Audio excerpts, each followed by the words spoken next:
오늘 제목은 시온이여 깰지어다. 주일날 앞부분의 말씀 깰지어다 하는 부분을 한 번 더 살펴볼 텐데, 깬다는 말은 이제 잠들었다는 뜻이고요, 술 취했다는 그런 의미도 있어요. 정상적으로 몸이 움직이지 않는 그 상태에 있어서 수술한 다음에 마취해서 깨나지 못해서 흔들어 가지고 이제는 깨라고, 이제 시간이 많이 지났으니까 정신을 차리라고 그렇게 해서 이제 일반실로 넘어가죠. 회복의 과정은 단순하지 않습니다. 이스라엘은 70년 동안 포로 생활을 앞으로 하게 될 것이고 회복은 꽤 많이 더딜 거예요. 하나님은 문을 활짝 70년 만에 열고 싶은데 사람들의 이 내면이 많이 파괴되어서 그 내면이 사실 살아나서 제대로 하나님 백성다운 역할을 하는 것이 매우 힘들었기 때문에 하나님은 이사야를 통해서 미리 말씀으로 그들의 그 눌려있고 정상적이지 않고 억압당한 그 마음이 좀 풀어질 수 있는 거기에 초점을 모으고 많은 말씀을 주셨어요. 고레스 왕을 통해서 성전이야 지어버리면 되는 것이지만 그 수십 년 동안 억눌린 마음들, 그 고통의 세월들, 위로받지 못한 그 힘든 상황들, 그것이 한 번에 해결되는 것은 매우 어려웠어요. 그래서 내면에서 일어날 수 있는 복잡한 생각을 정리하도록 말씀하신 기록이 이사야서에는 많이 나타납니다. 먼저 이사야서 40장 27절에 야곱아 내가 말하며 이스라엘아 내가 이르기를 내 길은 여호와께 숨겨졌으며 내 송사는 내 하나님께서 벗어난다 하느냐. 자, 70년 동안 고생하고 나니까 하나님이 우리 사정 몰라, 우리의 송사를 하나님이 어떻게 알아, 하나님은 내게 관심이 없어, 하나님 우리 민족을 버렸어 라고 생각을 하고 있는 거죠. 그래서 하나님이 그렇지 않다는 거예요. 너희들이 고통 가운데 있는 것을 다 보았고 내가 너희들의 회복의 날을 정하고 지금 이끌어 가려고 하는데 너희 마음속에는 하나님이 내 사정 어떻게 알아, 이렇게 계속 한다면 어떻게 회복의 역사가 이루어질까? 그러니까 그런 생각을 하지 말라고 말씀을 하시죠. 42장 24절 야곱이 탈취를 당하게 하신 자가 누구냐, 이스라엘을 약탈자에게 넘기신 자가 누구냐, 여호와가 아니시냐. 우리가 그에게 범죄하였도다. 그들이 그의 길로 다니기를 원하지 아니하며 그의 교훈을 순종하지 아니하였도다. 많은 고통은 하나님이 허락해서 주는 거고, 이스라엘이 망해서 예루살렘이 불타고 성이 해파되고 약탈자들이 사람들을 잡아가고 왕자들의 두 눈을 뽑고 무서운 일들을 막 벌였어요. 자, 그렇게 허락하신 분은 누구예요? 하나님이잖아요. 그럼 마음속에 하나님이 너무하다, 어떻게 그럴 수 있어, 70년이나 되는 긴 세월에 자기 백성을 팔고 그렇게 하나님은 호의호식하는 분이야? 하나님 그런 분이야? 하고 하나님을 원망하는 마음이 얼마나 많겠어요. 그런데 하나님 말씀하시는 거예요. 아니다, 그것은 너희의 범죄 때문에 그렇다. 교훈을 받지 않으니까. 내가 신명기 언약서에 너희들이 그렇게 되리라고 기록을 했고 너희들이 언약을 어겼기 때문에 너희들은 언약을 어긴 대가를 지불 받았을 뿐이다. 그러므로 원망할 일이 아니라 죄를 돌아봐야 된다. 그런 말씀을 하신 거죠. 우리도 살다 보면 이런저런 어려운 일들이 있어요. 그때 우리 자신을 잘 돌아보는 게 필요해요. 요나 선지자가 마치 배에 있는 물건을 다 버려야 하고 제비를 뽑고 그 상황에서 자기를 빨리 돌아보고 내가 원인입니다 라고 말할 수 있으면 회복이 되는 거예요. 그러나 끝까지 배 한가운데 웅크리고 있으면서 끝까지 자기를 밝히지 않고 억울하다고만 얘기하면 배 안에 탄 사람이 다 죽을 수도 있는 거죠. 하나님은 원망이 아니라 범죄를, 잘못을 고백하는 것을 기다려요. 45장 9절 질그릇 조각 중 한 조각 같은 자가 자기를 지으시니와 더불어 다툴진대 화했을진저 진에게 토기장에게 너는 무엇을 만드느냐, 또는 내가 만든 것이 그는 손이 없다 말할 수 있겠느냐. 우리 인생은 질그릇 같은데 이해할 수 없는 일들이 많이 있죠. 그런데 하나님은 토기장이가 되셨어요. 나를 왜 이렇게 만들어 놓았어요? 왜 역사를 이렇게 만들어 놓는 거예요? 우리 미래를 왜 이 모양으로 만들어 놨어요? 라고 질그릇 같은 인생이 토기장이에게 항의할 수 없다. 너 뭐 만든 거야? 라고 말한다거나 너는 손이 있으나 마나야 하고 비난하는 말을 토기장에게 할 수 있느냐? 없다는 거죠. 아버지한테 가서 아버지 누구를 낳았어? 왜 나를 낳았어? 어머니 해산의 수고를 못하러 했어? 자, 이건 자식이 아니에요. 그렇게 할 수 있는 게 아니에요. 우리 나름대로 질문도 있고 상상할 수 있고 논리도 펼 수 있지만 피조물에게 할 말이 있고 못할 말이 있는 거예요. 부모에게도 마찬가지예요.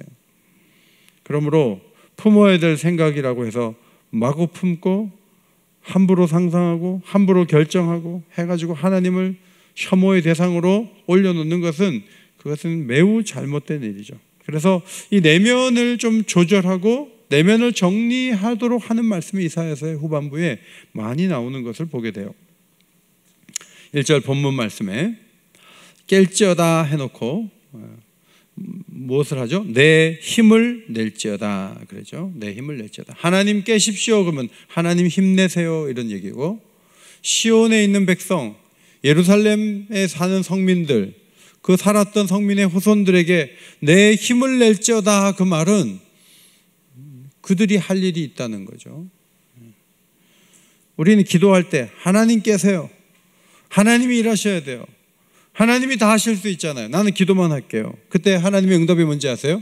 내 힘을 낼지어다. 네가 일어나야 되겠는데? 라고 말씀하세요. 회복의 과정에서 역할 분담을 할 때 하나님만 하세요. 그건 이상한 신앙일 수 있어요. 물론 홍해를 가를 때 가만히 있을지어다 해서 가만히 있었죠.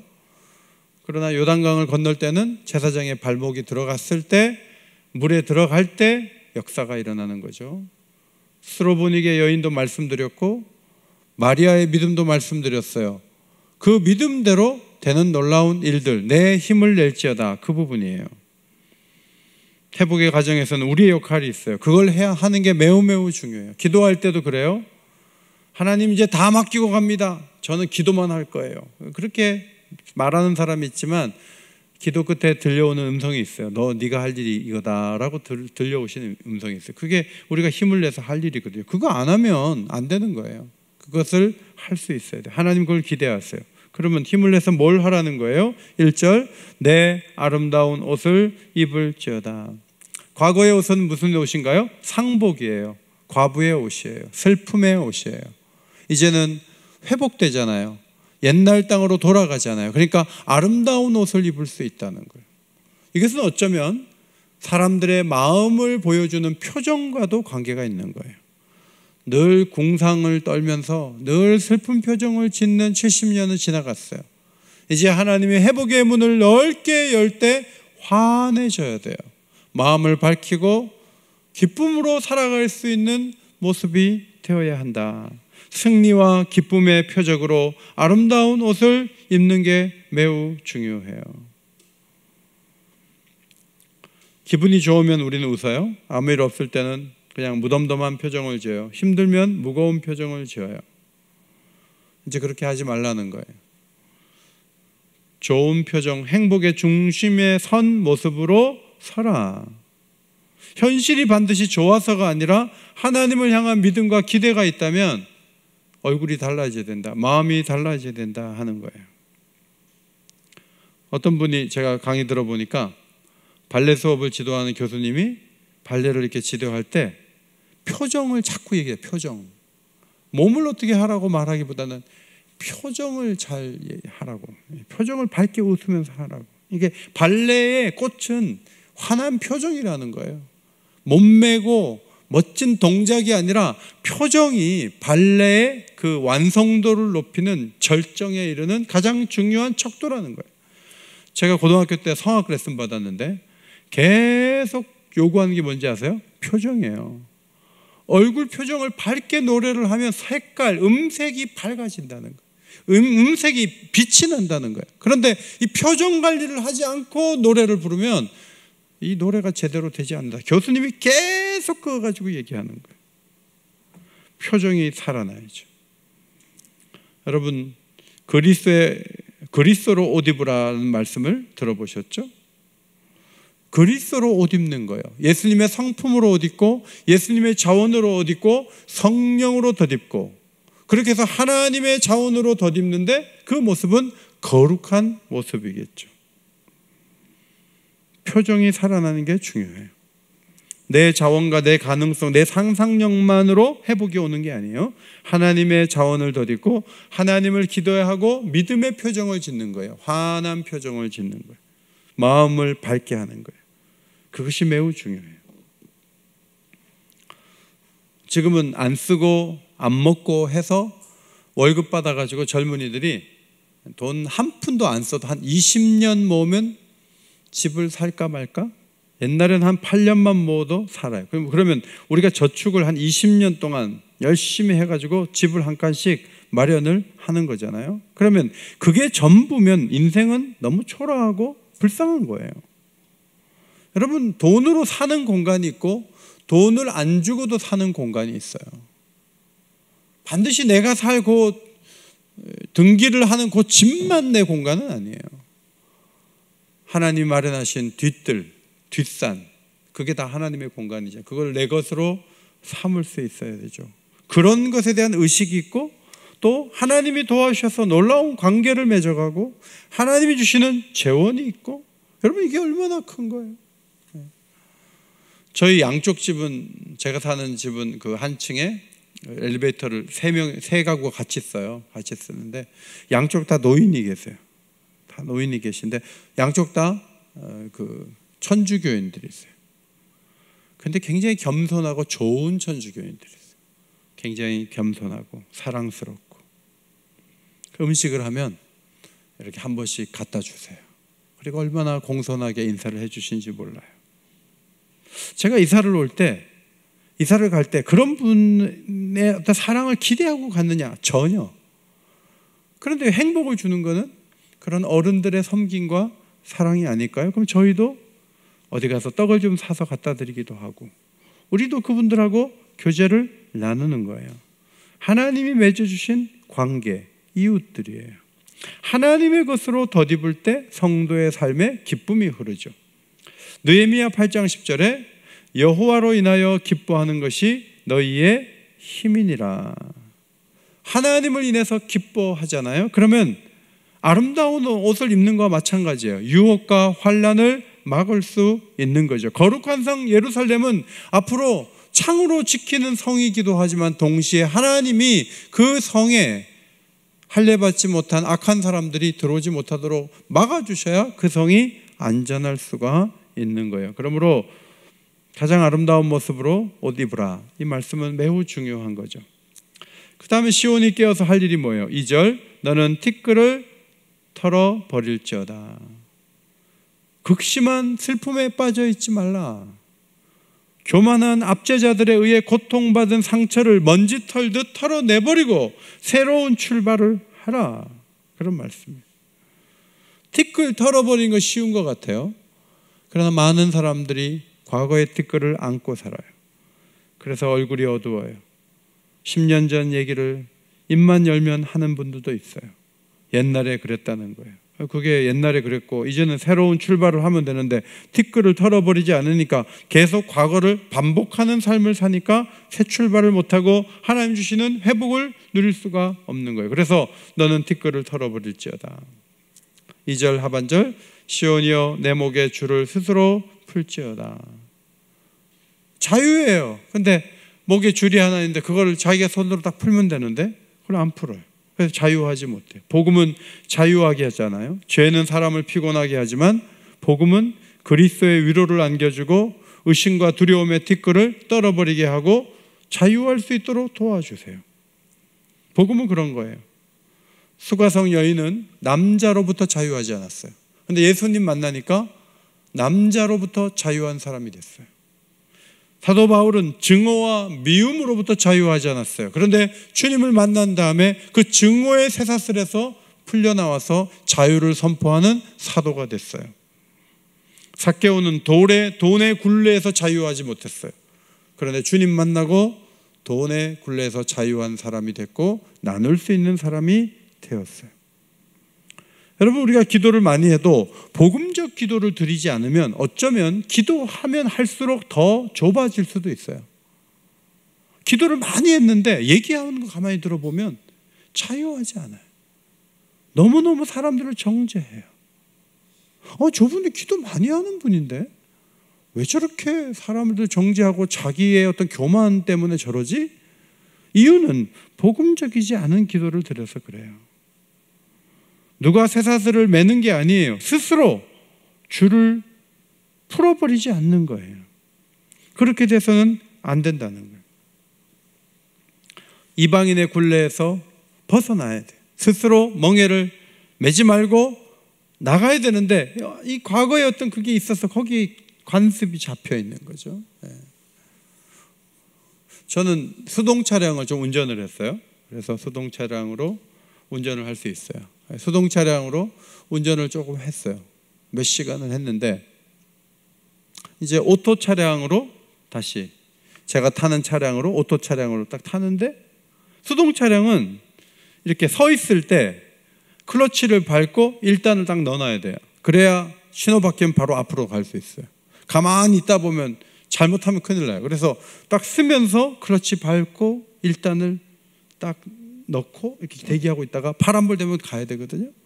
수동 차량을 계속 그렇게 운전하다가 제 자동 차량으로 딱 왔는데 신호등 앞에서 저도 모르게 기어를 딱 넣는 거예요. 기어를 막 해서 높은 데 올라갈 때 한번 이렇게 스틱을 옆으로 하잖아요. 그래갖고 D 플러스 되는데 그걸 이렇게 옆으로 했어요. 그래가지고 제가 그 몇 시간 수동 차량 해도 자동 타는데 수동의 어떤 운전 방법이 몸에 그냥 벌써 익숙해지는 거예요. 그런데 70년 동안 종사를 했어요. 그 사람들이 쉽게 여기가 성이다, 이게 먹을 거다, 뭐 자유다, 그러면 자유를 누릴 수 있을까요? 36년 동안 일본의 압제를 당한 다음에 자유다, 해방이다 했을 때 우리나라가 얼마나 혼란했는지 몰라요. 자유를 진정으로 누리지를 못하는 거예요. 내 자유야 하면서 법을 어기고 함부로 하고 나라가 나뉘어지고 홍역을 치른 거예요. 왜냐하면 자유를 제대로 누리지 못하기 때문에. 어떤 강박관념과 습관화된 굴에서 벗어나야 돼. 예수님은 이 자유하게 하는데 관심이 있으세요. 요한복음 8장 36절 그러므로 아들이 너희를 자유하게 하면 너희가 참으로 자유하리라. 이 자유는 공부 많이 해서 자유가 오는 게 아니에요. 교양이 있어서 자유가 오는 게 아니에요. 그 재벌집에 시집가 가지고 억눌리고 힘들고 자유 없는 삶을 살다가 거기를 며느리들이 빠져나오려고 막 몸부림을 치고, 여러분 그런 기사들 넘치잖아요. 자유는요 재벌이 주는 게 아니에요. 자유는 너희가 참으로 자유하리라. 아들이 너희를 자유롭게 하면, 아들이 자유롭게 한다. 예수님이 자유롭게 하는 거예요. 그래서 기도할 때 예수님과 충분히 동행하고 주님을 충분히 만나고 주님과 함께 하다 보면 이 기도 시간에서부터 얽매이는 데서 벗어나서 자유로운 하나님의 은혜를 누릴 수 있어요. 그게 진정한 축복이고 은혜인 거예요. 3절에 너희가 값없이 팔렸으니 돈 없이 속량되리라. 노예가 자유하게 되는 과정에서 주인이 될 사람이 돈을 주고 노예를 사가죠. 이걸 속전이라 그러죠. 그런데 하나님이 징계하실 때 바벨론에게 돈 주고 판 게 아니잖아요. 돈 받고 판 게 아니에요. 그냥 바벨론이 잡아가게 하신 거예요. 그래서 팔려갈 때, 이스라엘이 팔려갈 때 뭐 돈이 왔다 갔다 한 게 아니에요. 그냥 데려갔어요. 그러니까 하나님 말씀 뭐냐면, 그러니까 돌아올 때도 누구에게 돈을 줘야 될 이유가 아무것도 없다. 이제 그런 말씀이에요. 43장 13절 사로잡힌 내 백성을 값이나 갚음이 없이 넣으리라. 하나님이 이런 약속을 여러 번 하셨어요. 고레스 왕이 하나님께 뭔가 돈 받고 풀어준 거 아니에요. 오히려 그들에게 필요한 것들을 고레스 왕이 지급하고 조서를 내리고 귀환하는 데 도움을 주는 역할을 했어요. 그러니까 하나님 말씀대로 된 거예요. 뭔가 돈이 오가지 않았어요. 노예를 자유롭게 하려면 반드시 돈을 줘야 되는데 돈 받을 사람이 없는 거예요. 그냥 끌어갔으니까 그냥 내놔라. 이게 하나님의 말씀인데, 이런 이 값없이 풀어주는 이 자유라는 이 개념을 이제 신약 성경에 가면 놀랍게 이 전환해서 우리에게 가르쳐주고 있어요. 첫째로 값없이 자유를 주는 그 의미가, 첫 번째로는 대가 지불 없이 받을 수 있는 복음으로 연결을 시켜요. 신약에 가면 한 장에 40만 원 하는 음악회 티켓을 무료로 받거나, 브라질하고 한국하고 티켓이 있는데 싸움이 있는데 그 축구 경기 들어가는 표를 몇십만 원 한다 그러더라고요. 근데 그 누군가 무료로 받아요. 그 사람은 누구죠? 초대받은 사람이에요. 초대받은 사람이 받는 티켓을 초대권이라 그래요. 초대권은 할인 티켓이 아니에요. 10%, 30% 할인해 드립니다. 인터파크에서 30% 할인한 가격에 결제하실 수 있습니다. 그게 아니에요. 초대권이에요. 돈을 내지 않고 지정한 좌석에 앉을 수 있는 거예요. 그것이 바로 초대권이에요. 초대권은 앞자리에 앉는 거죠. 복음이 그렇단 말이죠. 고린도전서 9장 18절, 그런즉 내 상이 무엇이냐? 내가 복음을 전할 때 값없이 전하고. 포로에서 돌아올 때 돈 주고 돌아오는 거, 돈 내고 돌아온 거 아니잖아요. 마찬가지로 우리가 구원의 복음을 전할 때도 값없이 전한다. 뭔가 대가 지불을 요구하거나 대가 지불을 받은 다음에 하나님께서 그래 그 정도 냈으니까 내가 싸게 구원을 줄게, 이렇게 해서 우리에게 주어지지 않는다는 거예요. 그리스도께서는 값없이 우리에게 구원을 주세요. 그리고 제자로 삼으세요. 누구나 받을 수 있는 것으로 주어져요. 이게 복음의 축복이에요. 두 번째, 값없이 자유하게 되었으나 대신 지불한 은혜가 있었다는 것을 기억할 필요가 있습니다. 자, 무료로 공짜로 주는 것은 전부 그 돈만큼 하는 거지 뭐, 우리가 보통 그렇게 얘기하잖아요. 그런데 이 구원의 은혜는 그렇지 않아요. 예수님이 십자가에서 우리 대신 죽으심으로 우리가 구원을 받는 거죠. 공의로우신 하나님이 우리 죄를 문제 삼지 않는 것은 예수님이 대가 지불을 했기 때문에 그래요. 출애굽 직전에 애굽의 모든 장자가 다 죽는다고 말씀하셨어요. 그리고 죽음의 사자가 집집마다 장자들의 생명을 다 데려갔어요. 근데 이스라엘 백성들은 아무도 장자가 죽지 않았어요. 이스라엘 사람 여건이 있어서 죽지 않았는가? 그게 아니에요. 1년 된 어린 양의 피를 그 문 설주와 임방에다가 발라놨어요. 그래서 그 집은 장자가 죽지 않고 양이 한 마리 죽은 거예요. 대신 죽은 거예요. 그래서 값없다는 말을 하지만 사실은 값을 대신 지불했다, 그런 말이죠.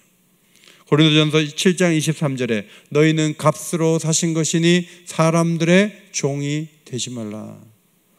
예수님의 피공로로 우리를 사셨기 때문에 우리는 주의 것이다. 그러므로 사람의 종이 되지 말라. 대가 지불이 이미 끝났다. 누가 너희를 샀는지 기억하라. 우리는 주의 것이다. 그런 말씀이죠. 세 번째, 값없이 주어진 은혜는 끝나지 않았다는 거예요. 계속 주어져요. 우리가 말씀의 은혜를 받는 것도 값없이 되는 거죠.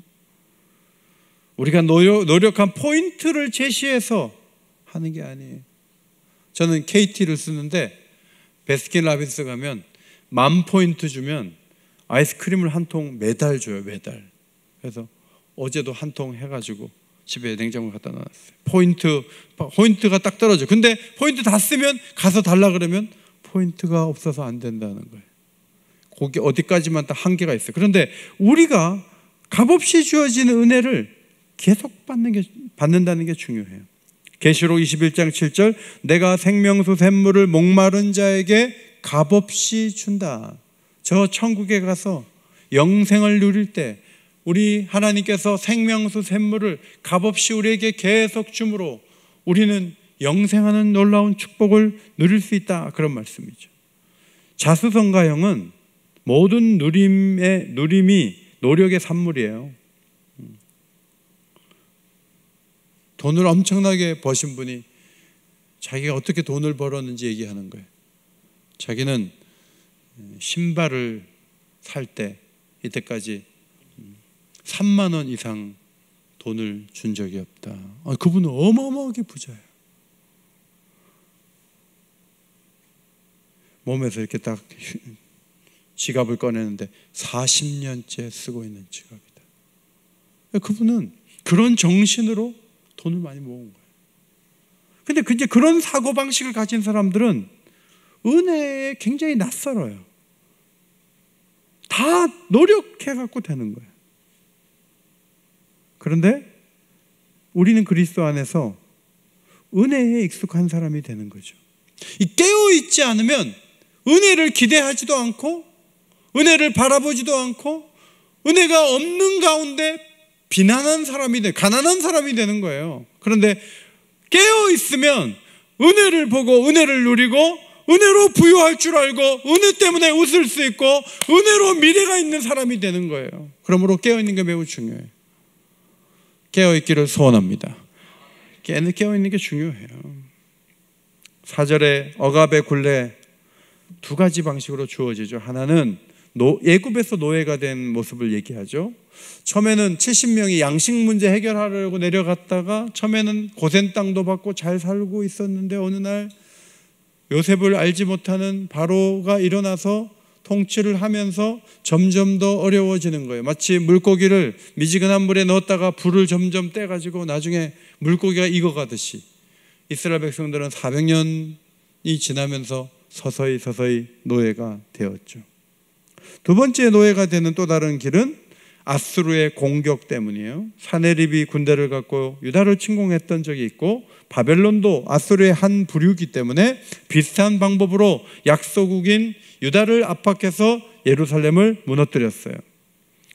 애굽에서는 서서히 노예가 되었고 아수르와 바벨론에 의해서는 갑자기 노예가 되었어요. 과정은 어떻든 하나님 백성이 다른 민족의 종이 된 거예요. 그런데 하나님이 자기 백성을 깨우실 때 이렇게 말씀하시겠다는 거예요. 5절, 내 백성이 까닭없이 잡혀갔으니 내가 여기서 어떻게 하랴. 전 이 말씀 보고 아닌데, 까닭없이 잡혀간 게 아닌데, 범죄하다가 언약을 어겨서 그래서 잡혀갔는데 왜 까닭없이 잡혀갔다 그러지? 왜 이렇게 말씀하시지? 70년이 지나니까요, 이제 과거에 형벌을 받을 것을 충분히 받은 거예요.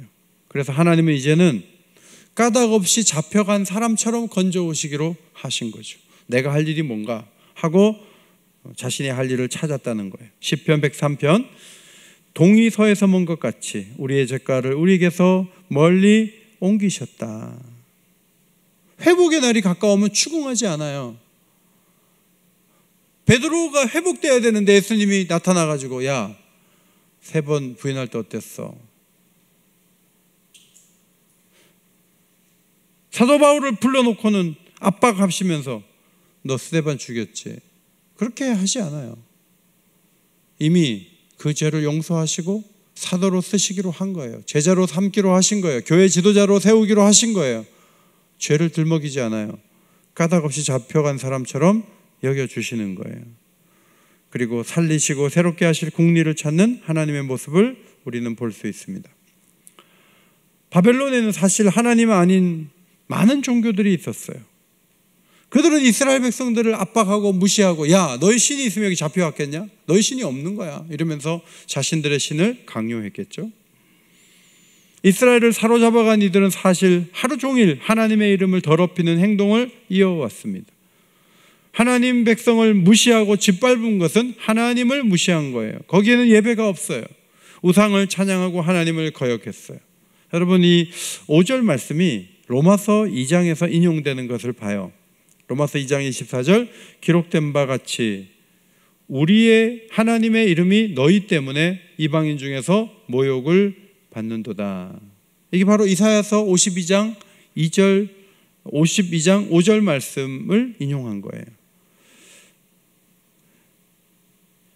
이스라엘의 방탕과 타락으로 인해서 무너지니까 하나님의 명예도 이방 땅에서 무너졌던 일이 있었다. 이제 그 얘기를 하면서 인용을 했던 거예요. 근데 하나님께서 계속 그 상황을 어쩔 수 없지 뭐, 내가 욕먹어도 뭐 니네가 잘못했으니까 어쩔 수 없어, 계속 그러는 게 아니라 야, 이제는 정상적인 상황으로 좀 돌려놓고 싶다.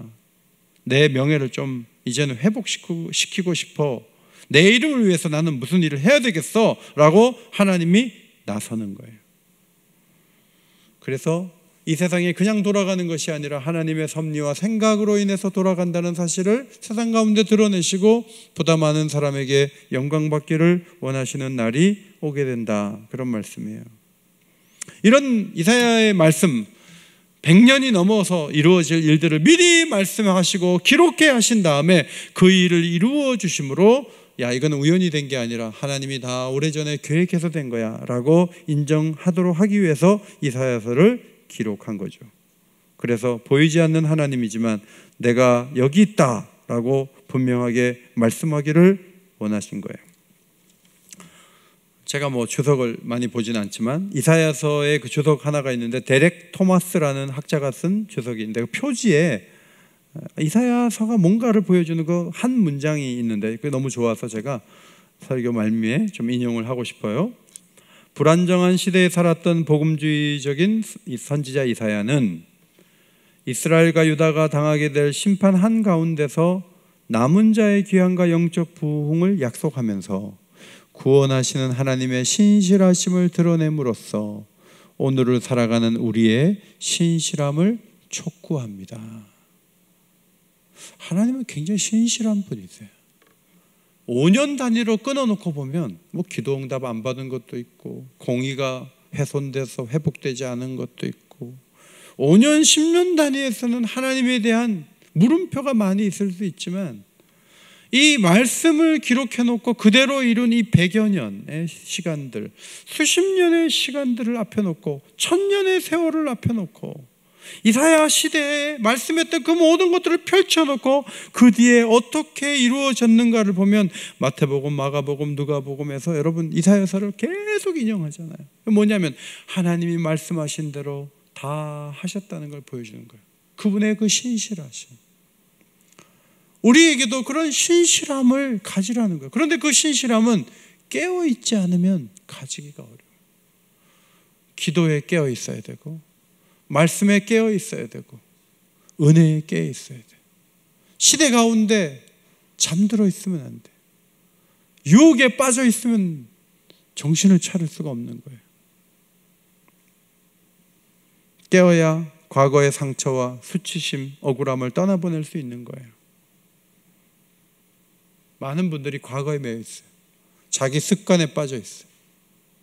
그거 안 깨서 그래요. 깨어야 돼요. 깨면 달라질 수 있어요. 준비해 놓은 거 가지고 오라는 거 아니잖아요. 그러니까 모두가 깨어 있기만 하면 되는 거예요. 깨는 거야 깨우면 되잖아요. 깨워 주시니까 이제 정신을 차리고 앞으로 나가면 돼요. 그러면 하나님이 모든 것을 정상적으로 돌려놓으실 수 있다는 거예요. 우리가 할 일은 딱 하나예요. 깨어 있는 거예요. 깨어 있으면 하나님이 하신다. 강력하게 하신다 하는 것을 바라보고 오늘도 믿음 안에서 부르짖는 주의 백성들이 되시기를 바랍니다.